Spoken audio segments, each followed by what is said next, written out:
Muy buenas tardes para todos, para todas. Bienvenidos a este espacio de formación. Seguimos en el marco del tercer Congreso Internacional de Psicología Online, este 2021, apostándole a ese trabajo multidisciplinar que todos nuestros ponentes traen este año, de cómo la psicología termina permeando otras esferas de conocimiento, no solo desde el entendimiento de lo humano, sino también de cómo nos relacionamos en todos los contextos. Así que dándole inicio a esta jornada de la tarde, tenemos hoy un invitado, el doctor Antonio Olivera La Rosa. Él es doctor, realmente voy a presentarlo aquí en este momento, es PhD, Premio Extraordinario de Doctorado Cognición y Evolución Humana de la Facultad de Psicología de la Universidad de Islas Baleares, Palma Mallorca, España, máster en Cognición y Evolución Humana de la Universidad Peruana de Ciencias Aplicadas, Lima, Perú, miembro de Laureate International University, grado en Publicidad. Doctor Antonio La Rosa, ¿cómo le va? Buenas tardes. Buenas tardes, saludos a todos y yo muy contento de compartir este espacio. Gracias primero por haber aceptado esta invitación a hablar de un tema bien particular, ¿no, Antonio? Yo sé, sí. Son de estos temas que creo que tú y muy poquitos más investigan en el mundo. Así que el doctor Antonio Olivera trae una conferencia titulada Estudio experimental del Uncanny Feeling, un heurístico moral. Eso es de lo que vamos a hablar hoy día. Pues gracias, David. Efectivamente, yo sé que el término uncanny feeling a estas alturas a muchos de ustedes seguramente les sonará chino cantonés, ¿no? La idea es que después de unos pocos minutos, espero que muy pocos, puedan identificar que esa es una sensación que realmente conocen muy bien. Quizás no bajo este nombre, pero estoy seguro que es una sensación que han experimentado y de los resultados de los estudios que vamos a presentar, establecemos que esta respuesta emocional podría tener unas connotaciones morales importantes. Por lo tanto, es un tema que yo creo que puede ser interesante de discutir en este espacio.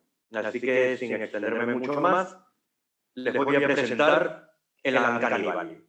Y yo creo que la mejor forma de entender el Uncanny Valley es experimentarlo, ¿no? Aquí les presento estas dos fotografías, quiero que las miren un momento y que intenten conectar con las sensaciones generadas por estos estímulos. Quizás algunas, de hecho, sobre todo las Android de Sofía ha sido bastante conocida y quizás ya la han visto, pero yo quiero que vean estas imágenes para que vayan familiarizándose con esta respuesta. Pues bueno, bienvenidos al Uncanny Valley. Esta hipótesis del Uncanny Valley, que es una hipótesis que fue propuesta hace varias décadas, de hecho fue propuesta en los 70, en resumidas cuentas lo que dice es lo siguiente, ¿no? Es ciertas entidades, ciertos estímulos humanoides tienen esta capacidad de generar sensaciones emocionales, afectivas, negativas en el observador. Poniéndolo en términos pues muy escuetos, se podría decir que existe una relación no lineal entre el incremento de realismo en una entidad humanoide y la respuesta emocional que despierta. Como yo sé que todo esto puede resultar algo confuso, lo vamos a entender mejor en este gráfico. ¿No? Si vemos este gráfico, podemos ver que por un lado tenemos la reacción emocional de lo negativo a lo positivo y por el otro lado tenemos qué tan humano es el estímulo. Vamos a ver que, por ejemplo, esa especie de bolsa humanizada, ¿no? Que se le ha puesto una especie de bolitas y se le ha pintado para que parezca que tiene boca, esa bolsa podríamos decir que genera una reacción emocional bastante neutra, ¿no? No es ni muy agradable ni muy desagradable. Un estímulo que se parece más a lo humano, como puede ser una muñeca Barbie, nos va a resultar seguramente, ¿no? En líneas generales, más agradable que esa bolsa que vemos maquillada como humano. ¿Qué pasa? Que cuando los estímulos humanoides siguen asemejándose, volviéndose más realistas y pareciéndose más a un ser humano que respira, habla y siente, pero sin embargo difieren ligeramente del aspecto natural de un ser humano, en lugar de resultarnos más agradables, llega un momento que empiezan a resultarnos cada vez más desagradables. Aquí vemos, por ejemplo, esta foto, ¿no?, de una persona que tiene una serie, yo ya no sé si es una mezcla entre filtros y Botox, pero que realmente tiene un aspecto, si bien muy realista, también artificial. No es una persona que nosotros veamos como una persona natural. Entonces, esto es el Uncanny Valley. Después, si el estímulo vuelve a tener un aspecto totalmente humano, natural y realista, nos vuelve a parecer agradable. Por lo tanto, el Uncanny Valley corresponde a esta curva, ¿no?, esta curva hacia abajo, en la cual se ubican los estímulos muy realistas, pero que no llegan a ser totalmente humanos, totalmente naturales.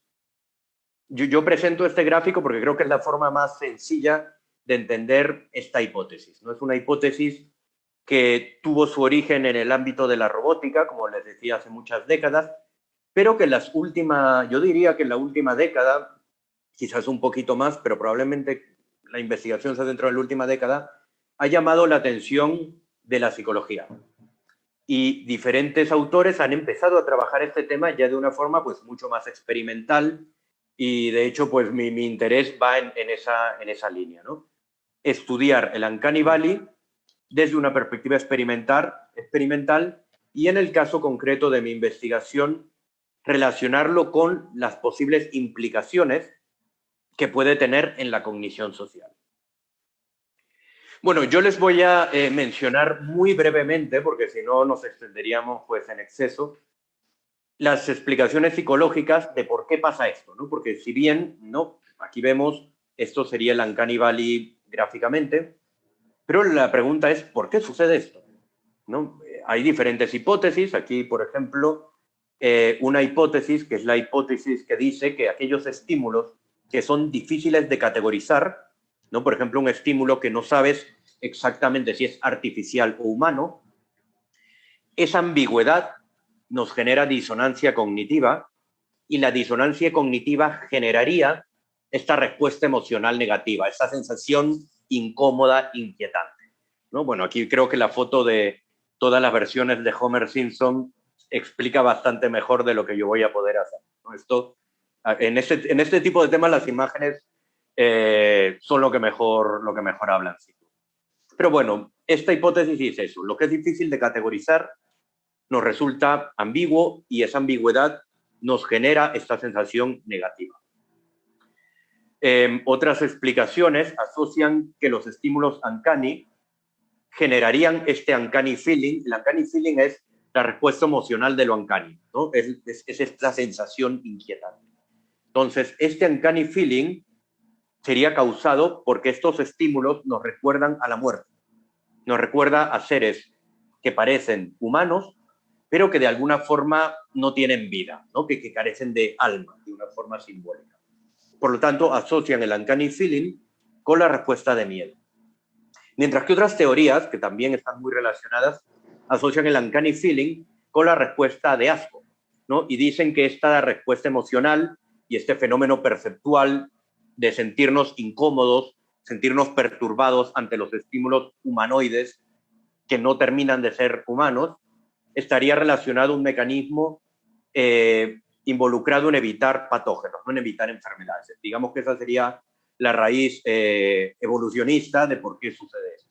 Nuevamente, todo esto son teorías, porque la realidad es que, si bien es un campo que está siendo investigado con bastante interés en los últimos años, hay muchas contradicciones y no podemos realmente afirmar hasta qué punto entendemos, ¿no?, el aspecto psicológico del uncanny feeling. Es un campo que está en un momento importante para ir entendiéndolo mejor, pero esto es un proceso poco a poco. Otras teorías dicen de que el uncanny feeling y esa sensación inquietante ante este tipo de estímulos resulta porque nosotros percibimos la falta de humanidad. ¿No? Vemos un robot y sentimos que el robot, si bien se parece a nosotros, no termina de ser como nosotros, no termina de sentir, no termina de ser humano, y esa sensación de deshumanización estaría implicada en la reacción inquietante, desagradable, perturbadora que nos podría generar un androide muy realista. ¿Qué sucede? Y aquí ya vamos más hacia la parte que a mí realmente me interesa. ¿Por qué pasa esto? ¿No? Podemos entender que esta respuesta emocional del uncanny feeling es una respuesta con un componente social importante. Yo les presento, por ejemplo, aquí la imagen de la izquierda, ¿no? Que vemos una persona acercarse en medio de la niebla. Si uno ve una persona acercarse en medio de la niebla y no distingues claramente quién es, pueden pasar dos cosas, ¿no? Bueno, en verdad pueden pasar muchas cosas, pero podemos agrupar el gran abanico de cosas en dos outcomes, uno positivo y uno negativo. Lo mejor que te puede pasar es que tú tengas una interacción social positiva. Si nos remontamos a épocas cazadores-recolectores, eso podría significar una alianza tribal o podría significar una posibilidad de reproducción. Eso es lo mejor que te puede pasar si te acerca un extraño en medio de la niebla. Claro, lo peor que te puede pasar, yo creo que no tenemos que echar mucha imaginación. Te pueden matar. Eso es lo peor que te puede pasar. Por lo tanto, podemos ver que en una interacción social ambigua, la ambigüedad implica un peligro, porque tienes más que perder que ganar. Y este hecho, el hecho que tengamos más que perder que ganar, es una fuerza lo suficientemente importante para que muchos de nuestros mecanismos psicológicos implicados en las interacciones sociales y en las primeras impresiones sean mecanismos que podríamos denominar como mecanismos cautos, mecanismos que no buscan arriesgarse, porque el arriesgarse, nuevamente repito, implica más posibilidades de perder que ganar. Es peor lo que te puede pasar si esa interacción es mala que lo bueno que te puede pasar si esa interacción es buena. ¿No? Por lo tanto, nosotros decimos que la evolución es cauta, ¿no? Se trata de minimizar falsos positivos a expensas de incrementar falsos negativos. De eso es de lo que se trata toda esta propuesta. Por lo tanto, la ambigüedad es sinónimo de peligro en un contexto social. Nuevamente, porque tenemos más que perder que ganar.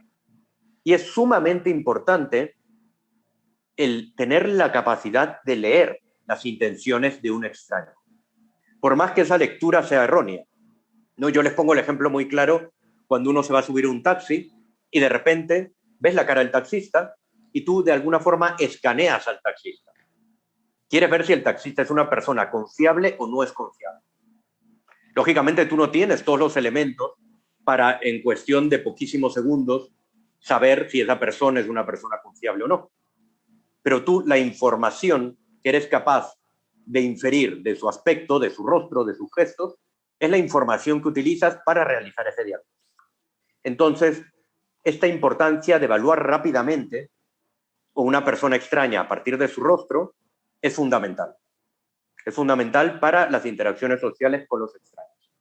Nuestro sistema visual, por lo tanto, es experto en detectar rostros poco naturales. Si hay algo que sabemos hacer muy bien, sin necesidad de estudiar en una universidad o estudiar cualquier posgrado, es detectar el rostro humano. El rostro humano es un estímulo que nos es tremendamente familiar. Piensen que somos capaces de ver rostros humanos en las nubes, en la tierra, en los ladrillos, donde sea. Porque estamos diseñados para detectar fácilmente patrones e interpretarlos como el rostro humano. Entonces, como todas las cosas que hacemos muy bien, somos muy buenos en detectar errores, ¿no? Si una persona es un especialista en matemáticas, seguramente va a detectar un error en cualquier operación matemática en cuestión de segundos. Nosotros, que somos especialistas en detectar rostros, vamos a detectar fácilmente cualquier desviación en el rostro de lo que entendemos, de lo que nuestra cognición entiende que es un rostro humano natural. En este contexto, el uncanny feeling, esta respuesta emocional de lo uncanny, sería entendida como una respuesta emocional compleja, es decir, una respuesta que no solo se limita a la sensación desagradable, sino que tiene un componente dirigido a evitar la interacción con entidades humanoides que nos resultan extrañas. Esa sería un poco la definición de lo que viene a ser el uncanny feeling. Es una sensación desagradable que involucra valoraciones cognitivas de extrañeza, de rechazo social, de ambigüedad social. ¿Qué pasa aquí? Que una serie de estudios, y esta es una investigación que empecé como en 2018, si no voy mal, me di cuenta que había una serie de estudios que sugerían que este uncanny feeling podía tener un rol en la percepción moral, ¿no? Resumiendo muy brevemente, hay décadas de investigación, ¿no? Documentando que los rasgos estéticos influyen en las inferencias de carácter moral, ¿no? El famoso estereotipo de lo bonito es bueno. Aquello que percibimos como bonito, percibimos que es como bueno. Después están los estudios que apuntan a que tenemos una tendencia automática, sobre todo, a producir inferencias morales a partir de los rostros. Lo que les decía del taxista, vemos un rostro y ya estamos leyendo la moralidad de esa persona. Básicamente estamos diagnosticando si esa persona es buena o mala, simplemente a partir de la lectura de un rostro. Y nuevamente repito, esto no se hace muchas veces de forma intencional. En algunos casos sí, pero la mayoría de veces no es un proceso intencional, sino es un proceso automático. Otra serie de estudios que vamos a retomarlos porque están muy relacionados al tercer estudio que voy a presentar, pero hay otros estudios que indican que las expresiones faciales de las respuestas emocionales, desempeñan un rol fundamental al momento de diagnosticar la moralidad, ¿no? Este es el famoso ejemplo de la película del Joker, el Guasón, que me imagino que han visto, en la cual este personaje reaccionaba de la forma que no debía reaccionar, ¿no? Lo típico, te ríes en situaciones que no te debes reír. Nuevamente les digo, este tema lo vamos a retomar un poquito más adelante. Y otra línea de investigación que me llamó mucho la atención es la línea en formación de primeras impresiones. ¿Qué pasa? Cada vez que nosotros conocemos a una persona, nosotros la escaneamos nuevamente. La leemos en diferentes dimensiones. Leemos si esa persona es, qué tan capaz es esa persona. Está muy relacionado a la competencia, a lo inteligente, lo capacitado que pensamos que es esa persona, capacitada. Después está qué tan cálida nos resulta esa persona, qué tan agradable nos resulta. Y después está la dimensión que parece ser la dimensión más importante al momento de evaluar a una persona extraña, que es la dimensión moral, que básicamente es si esa persona nos parece buena o no nos parece buena. Entonces, la dimensión moral sería la dimensión más importante en la formación de las primeras impresiones. Todas estas, digamos, columnas, ¿no? De investigación fueron las que sirvieron, pues las que a mí me sirvieron para ir desarrollando esta teoría de que el uncanny feeling tendría una connotación moral y tendría un papel importante que desempeñar en la percepción moral. Por lo tanto, el uncanny feeling, y pongo el ejemplo de Michael Jackson porque yo creo que es el ejemplo casi que paradigmático, se asociaría a la percepción de rasgos faciales extraños o ambiguos, estos rasgos inquietantes, ¿no? Yo creo que todos hemos conocido este tipo de rostros que nos resultan realmente inquietantes, no necesariamente que nos resulten feos o bonitos, pero que nos resultan inquietantes, difíciles de percibir. Y el heurístico que propongo investigar, bueno, hemos estado investigando estos últimos años, es que aquellos rasgos faciales inquietantes nos sugieren implícitamente una moralidad inquietante. En otras palabras, si eres diferente físicamente, eres diferente moralmente. El uncanny feeling, por lo tanto, funcionaría como una señal emocional que algo no está bien con esa persona. Y por lo tanto, yo lo que quiero es tener distancia de esa persona.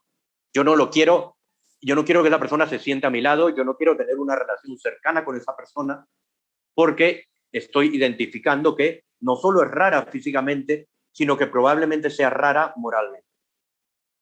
Esto vendría a ser el heurístico que vamos a investigar en los estudios que vamos a revisar aquí. ¿No? La pregunta de fondo de toda esta investigación de los últimos años, al menos ha sido mi pregunta guía cada vez que me perdía un poco, era esta, ¿no? Es la percepción de que algo está mal en el rostro de una persona. Funciona como una señal automática de que algo está mal con la moralidad de dicha persona. Esta es la pregunta, digamos, clave, ¿no? La pregunta esqueleto que articula todas las investigaciones que he estado haciendo últimamente. Así que bueno, vamos a pasar por el primer estudio. Fue pues el estudio más pequeñito, por llamarlo de alguna forma, fue un estudio muy explorativo. Lo que se intentaba era empezar a entender un poquito mejor la naturaleza de esta respuesta emocional, ¿no? ¿Qué es el uncanny feeling, básicamente? Porque es verdad que el uncanny feeling ha sido la variable dependiente en todas estas investigaciones del Uncanny Valley, pero es una variable dependiente que ha sido operativizada de diferentes formas, que no ha sido bien delimitada conceptualmente, metodológicamente también se han encontrado diferentes tratamientos y por lo tanto nos parece importante empezar a estudiar un poquito más a profundidad esta respuesta emocional, ¿no? Entonces este estudio fue un poco en esa línea. Es verdad que el uncanny feeling había sido asociado con las emociones de miedo y de repugnancia. Es decir, parece que sería una respuesta emocional cercana al miedo y a la repugnancia. Un punto también importante era que los estímulos uncanny son muy variados, son muy heterogéneos, no son simplemente los androides. De hecho, se pueden encontrar estímulos no humanos, ¿no? Como los androides, ciertas, como vemos aquí, las animaciones que vemos, ¿no?, por ordenador CGI en las películas, cuando no terminan de ser humanas, pero parecen casi humanas, nos generan muchas veces esta respuesta emocional. Yo estoy seguro que todo el mundo lo ha experimentado viendo una película de cine en la cual se utiliza el CGI, pero no termina de lograrlo para que creas que esa persona es real. En la robótica, pero también se aplica a estímulos humanos que parecen artificiales, es decir, en otra dirección, ¿no? Y el caso de las personas que han utilizado tanto Botox que han desnaturalizado su rostro hasta parecer artificiales, es un caso que yo también, de hecho, mi segundo experimento pues va justo ahí porque era a mí lo que más me llamaba la atención. Entonces, incluso los payasos también se asocian al Uncanny Valley, los mimos, en fin, muchos estímulos humanos que parecen artificiales.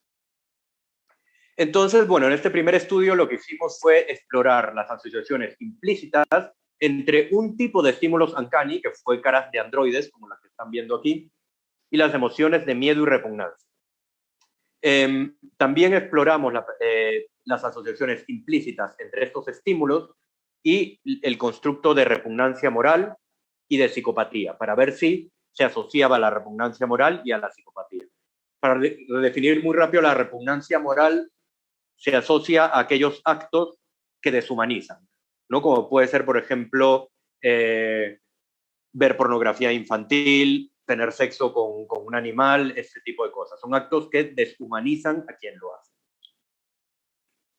Bueno, no me voy a extender en el método porque ya si me pongo a explicar la metodología con mucho detalle, yo creo que también nos vamos muy largo, pero fueron 176 participantes, utilizamos el STIAT, que es una metodología implícita, utilizamos después estímulos como los que ven aquí, ¿no? Este tipo de rostros de androides femeninos, que ya habían sido utilizados en otros estudios como nuestros estímulos uncanny, ¿no? Para ver si están asociados implícitamente a estas respuestas emocionales.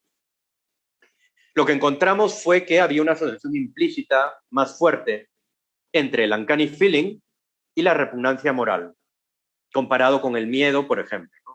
Y no encontramos que el uncanny feeling estaba realmente muy asociado al miedo o a la repugnancia, sino nuevamente la asociación más fuerte fue entre el uncanny feeling y la repugnancia moral, que repito es esta respuesta emocional, este tipo de repugnancia que se asocia a actos, aberraciones morales, a violaciones morales que no son simplemente robar, no son simplemente ser injusto o hacerle daño a otra persona, sino son un subtipo de aberraciones morales que tienen esta capacidad de deshumanizar a quien lo hace, ¿no? Nuevamente les digo, como puede ser la zoofilia, como puede ser la pedofilia o este tipo de cosas.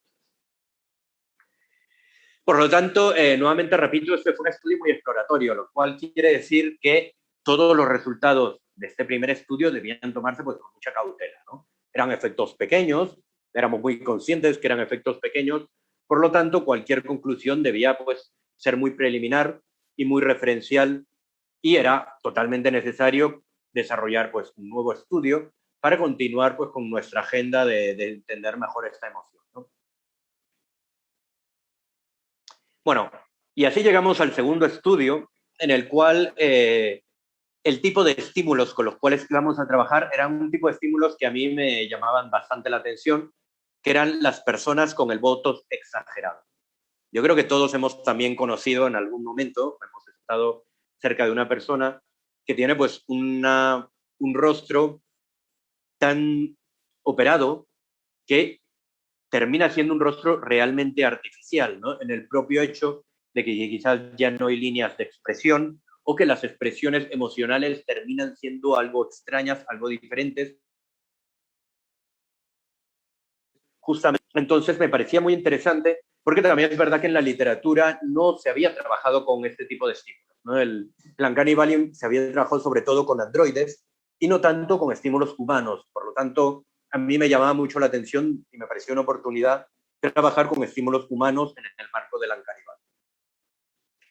El objetivo de este estudio fue explorar asociaciones primero implícitas entre la percepción de caras uncanny, que en este caso pues eran muchas víctimas del Botox, y la percepción de moralidad aberrante. Nuestro segundo objetivo era estudiar asociaciones también explícitas para tener algo que complemente no solo implícito, sino también explícito, entre estos estímulos uncanny y percepción de deseabilidad social y carácter moral. Bueno, la hipótesis, para no perdernos, era que la percepción de caras uncanny, como la que hemos visto aquí, sugerirían ambigüedad moral. Eso era lo que realmente era nuestra hipótesis principal. Pues bueno, utilizamos este tipo de rostros, ¿no? Hay rostros de Botox, hay rostros de personas muy feas que no utilizan Botox, y otro tipo de rostros eran rostros neutrales. Esos eran nuestros estímulos. Después utilizamos una serie de escalas sociales, como qué tan cómodo te sientes con que esa persona esté cerca a ti, como también qué tan similar moralmente tú crees que es esa persona, y mi favorita sin duda, que es la de carácter moral, ¿no? Que es una serie de predicciones que hacían los participantes a partir de las caras, ¿no? Básicamente, por ejemplo, ¿cuál de las siguientes caras te parece más probable que sea aficionado a los vídeos de pornografía infantil? Y así poníamos diferentes aberraciones morales para poder medir el carácter moral. Bueno, lo que encontramos fue que a un nivel implícito, estos rostros uncanny fueron asociados más con fealdad que con repugnancia moral. Eso fue a nivel implícito. Y a nivel explícito, los rostros uncanny fueron evaluados como menos deseables socialmente y más diferentes moralmente comparado con los rostros neutrales. Es decir, los rostros uncanny no eran muy bien valorados en diferentes escalas sociales y eran considerados como raros moralmente, no solo como raros físicamente, sino raros moralmente. Bueno, estos resultados apuntaban a que estos rostros eran peor evaluados socialmente comparados a rostros neutrales. Además, los resultados sugieren que la fealdad sería una dimensión muy importante al momento de explicar esta asociación entre lo uncanny y lo malo moralmente. Me parece que la fealdad juega un papel muy importante en la percepción moral negativa hacia lo uncanny. Bueno, llegamos al tercer estudio, que es el más reciente, que fue un poco inspirado por esta película del Joker, que a mí me gustó. Era un estudio que ya venía dándole un poco vueltas, pero la película me terminó motivando. Y era cómo las expresiones de afecto incongruente podía afectar a nuestra percepción de carácter moral. Percepción de afecto incongruente, para entenderlo, es cuando tú reaccionas emocionalmente de la forma opuesta a la cual deberías reaccionar, ¿no? Por ejemplo, reírte en un funeral sería afecto incongruente. O llorar en una situación feliz sería afecto incongruente. Nuevamente, en esta película vemos claramente pues cómo este personaje del Joker tenía esta condición que lo hacía reírse en situaciones que no debía reírse. Y la gente a su alrededor reaccionaba con rechazo, ¿no? Lo veían como el diferente. Y bueno, finalmente, pues, no voy a contar spoilers, pero este tipo de cosas parece pues que finalmente influyeron en el desarrollo pues de esta personalidad tan particular, ¿no? de este personaje. Pero bueno, volviendo a la investigación, el objetivo era examinar la relación entre percepción de afecto incongruente y juicios sociales negativos.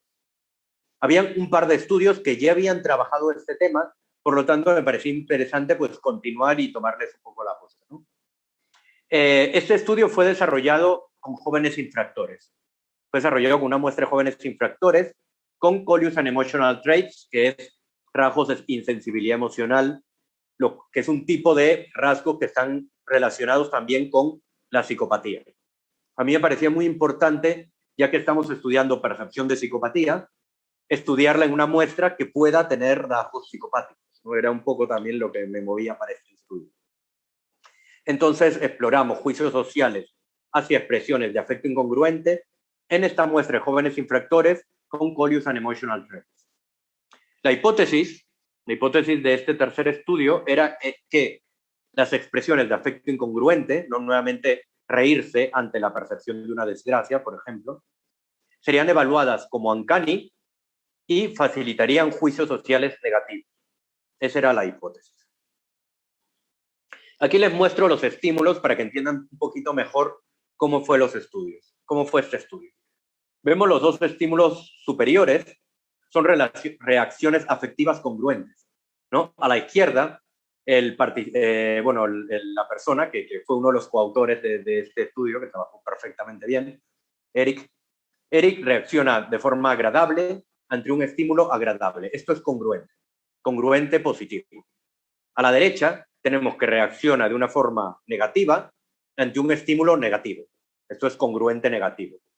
Y abajo, los dos estímulos de abajo, tenemos los estímulos incongruentes. En la izquierda, negativo ante un estímulo positivo, y en la derecha, mi favorito, que es reaccionar de forma positiva ante un estímulo negativo, como puede ser una mutilación humana. Entonces, los participantes lo que veían eran videoreacciones, no veían a esta persona en cada condición, no veían en las 4 condiciones, sino que fueron asignados a 4 condiciones, y dependiendo de la condición en la cual estaban, veían a la persona reaccionando ante una serie de fotos de forma congruente o incongruente. Entonces, por ejemplo, podían ver a la persona riéndose mientras supuestamente percibía una serie de imágenes de mutilaciones humanas. Fueron 210 jóvenes infractores, aplicamos el inventario de Colious and Emotional Traits, diferentes escalas sociales, ¿no? Algunas ya las habíamos aplicado en otros estudios. Aplicamos también escalas Likert de confianza percibida, qué tan confiable nos parecía esta persona. Y, bueno, una muy importante, que era qué tan creepy o qué tan uncanny pensábamos que era esa persona. Los resultados, encontramos que la expresión de afecto incongruente, ¿no? Estas personas que manifestaban una expresión incongruente fueron evaluadas como menos confiables, más uncanny y más probables de realizar acciones morales aberrantes. Esto iba en la línea de nuestra hipótesis, por lo tanto. Un resultado que a mí me pareció especialmente interesante y me gustó bastante fue que las evaluaciones de creepy y uncanny correlacionaron con los juicios de carácter moral negativo, lo cual podemos ver y podemos interpretar como una evidencia indirecta de que el uncanny feeling estaría efectivamente implicado en evaluaciones morales de personas extrañas, lo cual va muy bien con todo este programa, ¿no? con toda la idea de fondo de todas estas investigaciones. Bueno, la discusión general sería que los resultados de estos experimentos efectivamente, ¿no? Utilizando diferentes estímulos y metodologías, algunas pues un poquito diferentes, ¿no? De hecho también incluso muestras diferentes, porque hemos trabajado algunos con jóvenes universitarios y otros con jóvenes infractores, pero estos estudios lo que sugieren es que efectivamente el uncanny feeling desempeña un rol heurístico en la cognición moral. Lo cual vendría, ¿no? Retomando nuestra pregunta de fondo, estos estudios apuntan a que la percepción de que algo está mal en el rostro de una persona funciona como una señal automática de que algo está mal con la moralidad de dicha persona. Bueno, después hay una serie de estudios que estamos trabajando, porque esto pues no para, ¿no? Y los que son investigadores me entenderán también muy bien, uno nunca termina, ¿no? Estamos pensando aplicar todas estas propuestas a diferentes ámbitos. De hecho, estamos trabajando ya con el uncanny feeling aplicado a la evaluación de androginia, ¿no? Si es que los rostros andróginos nos resultan más inquietantes porque resultan difíciles de clasificar, las connotaciones sociales de todo esto. Y bueno, y tenemos diferentes ideas y diferentes estudios. Hay estudios con filtros que también estamos ya desarrollando algunos más avanzados que otros, porque esto también es así. Pero bueno, que la agenda aquí no para y seguimos pues trabajando esta hipótesis, ¿no? Aquí les adjunto también mi correo, mis 2 correos, por si alguien tiene dudas. Aquí también hay algunos artículos, que son los artículos donde pueden encontrar pues, más detalladamente las investigaciones que menciono. El primero es el teórico, ¿no? Donde un poco se sientan las bases, y los siguientes ya serían artículos empíricos que, bueno, ya han sido publicados, así que los pueden encontrar. La verdad no sé si están en abierto, porque hoy en día con el copyright todo es muy complicado, pero siempre me pueden escribir y yo se los envío, no hay ningún problema. Así que bueno, nada, les agradezco mucho por el interés, porque yo sé que siempre pues nosotros como investigadores también dependemos mucho del interés que pueda generar nuestra investigación.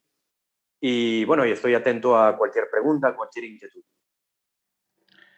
Perfecto. Bueno, Antonio, yo quisiera preguntarte, y aquí hay varias preguntas en el chat, ya te las formulo, pero ¿el uso de los tapabocas termina afectando esa percepción desde el concepto y desde, digamos que de los estudios que tú has venido haciendo? Sí, de hecho nosotros hicimos un estudio con tapabocas. No lo incluí aquí ya porque quizás se nos iba un poquito más, pero sí hicimos un estudio con tapabocas el año pasado. De hecho, lo han recibido muy bien porque fuimos casi que los primeros en hacer un estudio de percepción social en tapabocas. Y lo que encontramos, y de hecho ya hemos hecho el segundo, lo que encontramos fue que el uso de tapabocas sí que influía en la evaluación, por ejemplo, casi que automática de confianza, ¿no? Pero en este caso no hubo una asociación con lo uncanny. No medimos si el tapabocas generaba el uncanny valley, el uncanny feeling. No lo medimos directamente. Pero sí encontramos que incrementaba la percepción de confianza. O sea, cuando veíamos un rostro con tapabocas nos resultaba más confiable. Pero a la vez nos resultaba una percepción, digamos, muy automática de que nos asociábamos a una persona con tapabocas con que era más probable que esté enferma, a que no esté contagiada. ¿Qué pasa también? Que este estudio, como digo, para bien o para mal, en mi caso para bien, porque es bonito hacer una investigación rápido, pero claro, nosotros lo hicimos casi que el primer mes de la pandemia, ¿no? Entonces, era muy distinto. El primer mes de la pandemia es muy distinto a lo que es ahora. Y de hecho hicimos un estudio pues mucho más, bueno, no tan posterior como en agosto, y ya los resultados se matizaban. Ya no considerábamos que una persona con tapabocas era más probable que esté enferma, ¿no? En el segundo estudio. Pero en el primero sí era así. Era automáticamente percibíamos tapabocas y era enfermedad. Pero a la vez también nos percibíamos confianza, lo cual era un resultado pues un poco particular, ¿no? Disonante. Disonante, sí. Yo creo que era un poco lo biológico contra lo cultural, de lo normativo de ese momento tan complicado. Porque es verdad que la literatura sugiere que el rostro humano, claro, cuando nosotros no vemos una parte del rostro humano, esto nos genera inquietud, porque nos genera mayor dificultad al momento de interpretar ese rostro, de leer sus emociones, sus intenciones. Por lo tanto, las máscaras, como eran los tapabocas, en principio deberían generar ese tipo de respuestas, digamos, más negativas, ¿no? Lógicamente, en un contexto de la pandemia, el tapabocas tiene ya una connotación moral, es decir, yo uso tapabocas porque me preocupo por no contagiar, por mi salud y todas estas cosas, ¿no?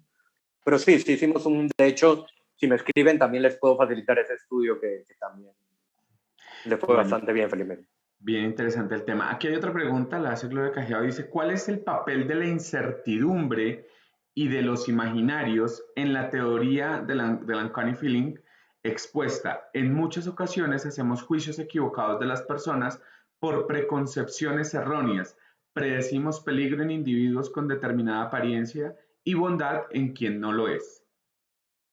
Sí, esto se explica muy bien como lo que viene a ser el principio evolucionista de la alarma de incendio, ¿no? Si nosotros tenemos una alarma de incendio, ¿no?, en nuestra casa, veremos que esa alarma es hipersensible. Cuando digo que es hipersensible es que yo puedo encender un cigarro y la alarma se va a encender. A la alarma le da igual que no sea un incendio propiamente, reacciona a cualquier señal de humo. Que muchas veces falla, sí, pero es mejor que falle en esos casos a que falle cuando hay un incendio y que no reaccione. Y nuestro sistema perceptual, y en este caso el uncanny feeling, funcionaría de una forma análoga, es decir, es hipersensible a cualquier señal de que esa persona puede ser peligrosa. Por más que efectivamente esa persona pueda no ser peligrosa en absoluto y que el uncanny feeling pueda conducir a que nosotros evitemos a personas que son personas que pueden tener un impacto positivo en nosotros. Pero nuevamente, si ponemos el costo de oportunidad, veremos que es mejor ser precavidos a no serlo. Tienes más que perder en un caso de una interacción social negativa a que ganar en el caso de una interacción positiva, ¿no? Y nuestros mecanismos heurísticos de percepción social funcionan así. Lógicamente, hay que siempre tener una distinción entre lo descriptivo y lo normativo, lo cual quiere decir que esto no quiere decir que sea óptimo, ¿no? Y la cantidad de sesgos derivados de esto los podemos ver todos en nuestra vida cotidiana, ¿no? El famoso lo bonito es bueno, y la gente bonita lo tiene más fácil en la vida que la gente no bonita, y esto es así, nos guste o no nos guste. ¿Que está bien? Seguramente no está bien. Yo creo que estaremos de acuerdo en que no está bien. ¿Qué pasa? Sí pasa, ¿no? Y siempre me parece importante entender los fundamentos cognitivos de por qué pasa esto. Porque si no lo entendemos es mucho más difícil que realmente seamos capaces de identificar estos sesgos y de lidiar con estos sesgos. Bueno, y creo que relacionado con eso que nos acabas de plantear, hay una pregunta un poco más amplia y es ¿cómo afecta en esta pandemia pues todos nuestros rasgos de personalidad? Sí, bueno, o sea, yo me centraría sobre todo en el tema de percepción facial, ¿no? Que yo creo que la pandemia ha transformado de alguna forma nuestra cara y ya todos tenemos una especie de tapabocas. Sí, yo iría un poco en la línea de lo que comentaba anteriormente y es cómo el tapabocas es interpretado como una señal de responsabilidad, ¿no? Y esto ya incluso es algo pues que, no, por ejemplo, en el último estudio que hicimos, que fue también con un test implícito, nosotros nos resultaba más fácil aproximarnos a rostros con tapabocas que a rostros sin tapabocas. Nuestra primera reacción era así. Y es que ya lo tenemos, como diría, muy internalizado, incluso pues a un nivel de procesamiento pues muy básico. Piensen que estamos hablando esto de milisegundos, ¿no? De reacciones muy rápidas, no es de que, esa persona tiene tapabocas, no. Lo cual es interesante porque, como bien decía, la literatura en el uso de máscaras sugeriría un poco lo contrario, ¿no? Que sugeriría que si uno cubre su rostro, la confianza debería verse comprometida, porque es más difícil saber leer las intenciones de ese rostro, ¿no? Lo típico, si nosotros vemos una persona con máscara, esto puede resultar inquietante, porque no sabemos si esa persona se va a acercar a nosotros con una intención positiva, negativa, no sabemos. Y este tipo de situaciones nos resultan inquietantes, por lo general, ¿no? Por supuesto que pueden haber máscaras que resulten muy agradables, pero por lo general las dificultades, todo lo que dificulta leer el rostro humano suele ser interpretado a un nivel implícito, un nivel, digamos, heurístico, como una señal de potencial peligro, como una señal de ambigüedad social. Y lo ambiguo en un contexto social es sinónimo de peligro.